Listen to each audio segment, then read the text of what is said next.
সুপ্রভাত জানিয়ে দিনের শুরুটা শুরু করলাম। আশা করি বন্ধুরা সবাই খুব ভালো আছেন।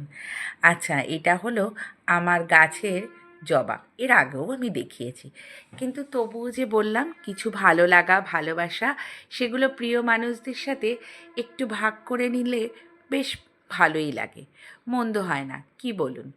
তা যাই হোক বন্ধুরা, তোমাদের সাথে আমি আমার ভালো লাগাগুলো ভাগ করে নিচ্ছি। আর যখন এই ফুলগুলো ফোটে তখনই ঠিক করে নিই যে ঠাকুরের পায়েই দেব। আর সেটা দেখতেও এত সুন্দর লাগে ঠাকুরের চরণে যখন পড়ে। তারপর একটু ব্যালকনিতে দাঁড়িয়ে দূরের শহরটাকেও একটুখানি দেখছি। অনেকটা উপর থেকে দেখছি বলে ছোট্ট ছোট্ট ঘর বাড়িগুলো, হয়তো এরা কেউই আমার চেনা নয়, কিন্তু তবুও প্রতিদিন দেখি এই ঘর বাড়িগুলো, বেশ ভালো লাগে। এই রকম করতে করতে সকালটা তো কখন যে বেলায় পরিণত হয় বুঝে উঠতে পারি না। তবে এত চড়া রোদ যে মনে হচ্ছে ধোঁয়ার মতন, কিন্তু তা নয়। রোদের আলোতে যেন চতুর্দিক ঝলসে যাচ্ছে। যারা বাইরে কাজ করেন সত্যি তাদেরকে জানাই অনেক, মানে কি বলবো, অসংখ্য তাদের ক্ষমতা বা তাদের যে সহনশীলতাকে সত্যি রেসপেক্ট করি।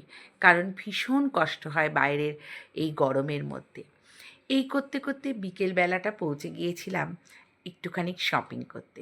একদিন যে বললাম আমি কখনো ছেলের শৈশব কেড়ে নিইনি, ওর প্রাণবন্ত হাসি এই ক্যাডবেরিটার মধ্যে দিয়েই কিন্তু দেখা যায়। খুঁজে খুঁজে ও ক্যাডবেরি, ওর পছন্দের বিভিন্ন রকমের চকলেটস এগুলো কালেক্ট করছে। হয়তো খাওয়াটা সেইভাবে ঠিক নয়, কিন্তু তবুও মনে হলো ঠিক আছে, থাক না একটু শৈশবটা, ওর ভালো লাগার জিনিসগুলো। তারপর চলে গিয়েছিলাম, ছেলে একটা সারপ্রাইজ দিয়েছিল, সেটা হচ্ছে খুব সুন্দর একটা মুভি দেখতে। সত্যি বলছি, আমি কোনো অ্যাডভার্টাইজ করছি না, তবে নামটাও আমি এখানে বলতে পারছি না, যদি আপনারা এই ছোট ছোট ক্লিপিংগুলো দেখে বুঝতে পারেন। সত্যি এত অসাধারণ, আর মা আর ছেলের এত সুন্দর একটা সিনেমা আমি দেখেছি যে বলার বাইরে। যেটা বেসিক বুঝলাম যে প্রত্যেকটা মা বাবার বয়স হয়ে গেলে সন্তান হয়ে যায় তাদের বড় বন্ধু বা অবলম্বন। সিনেমাটার মধ্যে এই শিক্ষাটাই আমি পেলাম। তাই আমি ছোট ছোট ক্লিপগুলো তুলে ধরলাম আপনাদের কাছে। সবাইকে বলবো, এই সিনেমাটা দেখলে না চোখে জল মনে হয় ধরে রাখা যাবে না। অসাধারণ অভিনয়। আর সিনেমাটা থেকে শুধু শিখলাম, মানে শুধুই শেখা, এত কিছু শিখেছি যেটা নাকি আপনাদের কাছে তুলে ধরলাম।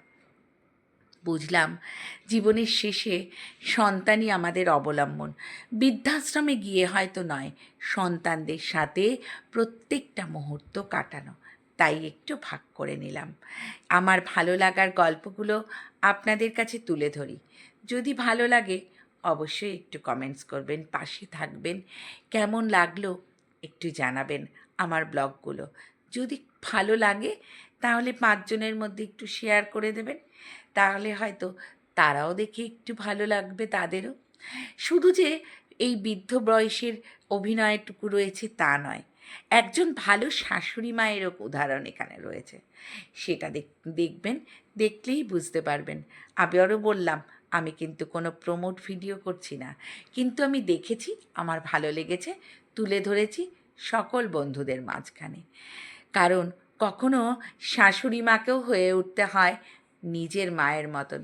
যদি বৌমা একটু বলে যে আমি আমার মায়ের থেকেও তোমাকে বেশি ভালোবাসি, সেটাই মনে হয় সারা লাইফের অ্যাচিভমেন্ট। যাক, সব গল্প শেষ। এবার চলে এলাম একটু গলা ভেজাতে, মানে ঠান্ডা ঠান্ডা ড্রিঙ্কস খাবো একটুখানি। সেটা কি খাবো সেটাই খুঁজে বেড়াচ্ছি। ভাবতে ভাবতেই খেয়ে নিলাম একটুখানি শরবত, একটু ফলের জুস। বেশ ভালোই কাটলো সন্ধেবেলাটা। এইভাবেই জীবনগুলো কেটে গেলে মন্দ হয় না। ভালো মন্দ মিশিয়েই তো জীবন, তাই না? এরই নাম জীবন। চলো, আজকে গল্প শেষ এখানে।